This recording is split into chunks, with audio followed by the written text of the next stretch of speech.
What's the difference between lard breed and bacon breed pigs? You may not ever even have heard the term a bacon breed, but you may have heard of a lard breed pig. So, in reality, there's two primary types or profiles of pigs. You have a lard pig and you have a bacon pig.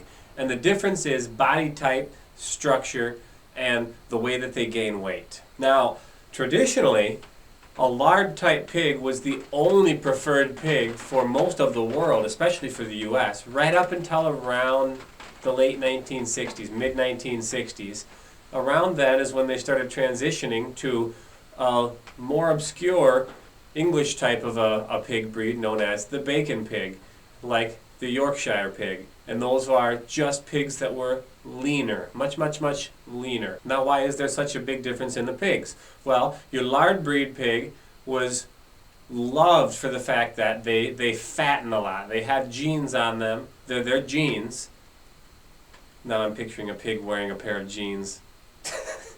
Okay. The genes that these lard pigs have are fat packing genes. They pack on a lot more fat. Their intramuscular fat, their marbling is insane, and they get a lot of fat on the outside of their muscles too, between the skin and the muscle. Oh, you get a lot of fat. For example, we just butchered a small lard pig. The pig was only about 60 pounds, and I got a full gallon of lard off of a 60-pound pig.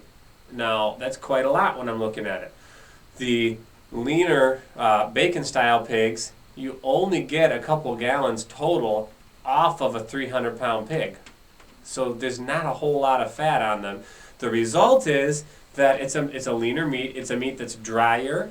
It's a lot drier when you cook it, and it's a lot less tender when you cook it. It's also a lot less flavorful. It doesn't have that rich, sweeter meat flavor that we get out of a more rich marbled cut of meat. Now, why did they switch from the lard pigs, the nice, rich, heavily, heavily marbled fatty pigs, to the very lean pigs of today that's so common?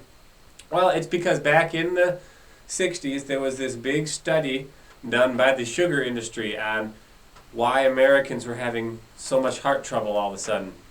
What they found was overconsumption of processed white sugars was causing heart problems, but they paid the scientists to switch all the data and say it was actually consumption of fat that was causing all this massive heart disease. So what they did was they had to take fat out of everything, even in all the processed products they took all the fat out and they replaced it with sugar because it was better for you.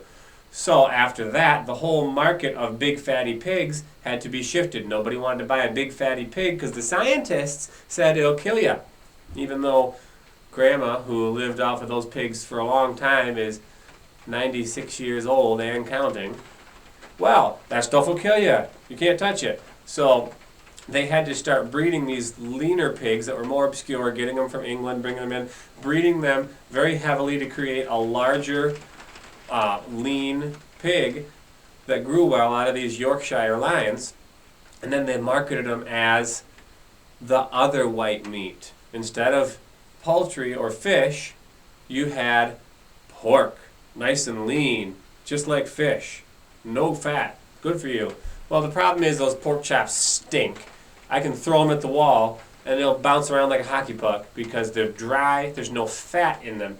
A lard pig, that's the only good ones in my opinion. The meat is so much better because they're heavily marbled. And yes, we do get a little extra fat. I trim some of the extra fat off and we render it down into lard, which is a quality cooking oil, makes some of the best pastry crusts, and it's just great. It's like cooking with butter. It takes higher temperatures than butter though, so it doesn't burn as easy. Your lard pigs, they're not inefficient. They just put on more fat as a percentage of their total body weight. More fat, less lean. There's actually some problems with these leaner bacon breeds because they don't put enough fat, and there's some health problems associated with that. Just like with the lard pigs, we can get health problems, mainly with fatty liver disease, because they get a little fat if you overfeed them. So unless you're planning on butchering them young, then you don't want to overfeed them much. If you're going to butcher them younger, a year or less, then you can go ahead and feed them as much as you want to fatten them up and get as much lard out of them as you want. I don't overly feed my lard pigs. I don't want them too fat. I want them to have a little extra fat, but not be ridiculous, because there is a point at which when you just start overfeeding, they don't use the feed efficiently, and now I'm paying too much to produce my meat and my lard. And I'm all about the efficiency. The lard pigs that we raise are pot-bellied pigs. A lot of people still tell me, you can't raise those for meat. They're all fat and no meat. Well, I have a freezer and a fridge right now full of pot-belly cuts and chops and some steaks, a lot of roasts, and we're going to be doing some hams here pretty soon. I got them aging in the fridge. We're going to salt them down and make some nice hams soon. It's going to be great. I love our pot-bellies. They're just small, but we breed them, we raise them, then we butcher them here. We feed them a lot of the stuff we grow and produce, and we feed them different alternative feeds that I buy ingredients here locally. We produce various alternative feeds. If you want to know more about that, you can go over to northernhomesteading.com and search pig feed and just look through the list of articles that comes up, and you'll find some really awesome stuff. I gotta go, I got chores to do. I will catch you later. Bye now.